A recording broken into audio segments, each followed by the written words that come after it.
The day I got the last laugh on my son and his wife. For 12 long years, I was treated like an unwanted shadow in my own family. My daughter-in-law worked tirelessly to turn my son against me, dripping poison into his ear until he no longer took my calls, no longer invited me over, no longer let me see my grandchildren. Their excuse.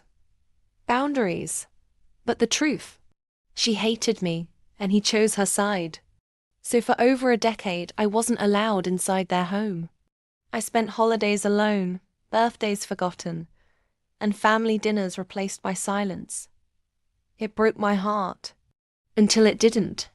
Because during those lonely years, I poured everything into my tiny handmade crafts business. What began as knitting scarves at my kitchen table grew into an online empire. And with time, persistence, and a little luck, I became wealthy. Wealthy enough to build myself a sprawling mansion on the cliffs of the Oregon coast. Marble floors. A grand piano. Rooms with ocean views.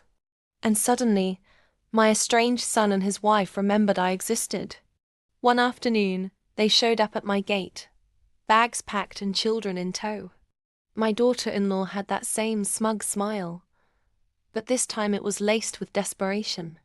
"We thought we could move in," she said sweetly, as if 12 years of cruelty had never happened. I looked at my son, who avoided my eyes. The man who once refused to let me cross his threshold now stood on mine, ready to leech off my success. But I wasn't the same woman they abandoned. I let them sweat on the doorstep before I said, "Of course. Come in." They carried their bags inside, marveled at the chandeliers, whispered about the pool. My daughter-in-law immediately began inspecting rooms, deciding which one would be hers. My son patted my back like nothing had happened. I smiled politely, but inside I was laughing, because what they didn't know was that I had already converted the entire east wing of the mansion into a luxury retirement community. 10 of my closest friends, all women their age would call old and useless, lived with me now.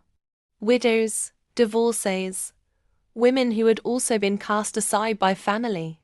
So when my son and his wife dragged their suitcases upstairs, they found every room already occupied by fiercely independent grandmothers. My daughter-in-law shrieked, "What is this?" I replied, "This is family. The kind that never abandoned me." The final blow? I handed them a glossy brochure with the mansion's name on the front, the Golden Sisterhood Estate. And underneath, residents only. No exceptions. Their faces drained of color. My son stammered something about being my real family. I looked him straight in the eyes and said, "Real family doesn't lock you out for 12 years. They left in silence, while inside, my friends and I raised a toast. If you enjoyed this tale of ultimate justice, don't forget to smash that subscribe button on my channel. Because the next story, it's even more delicious.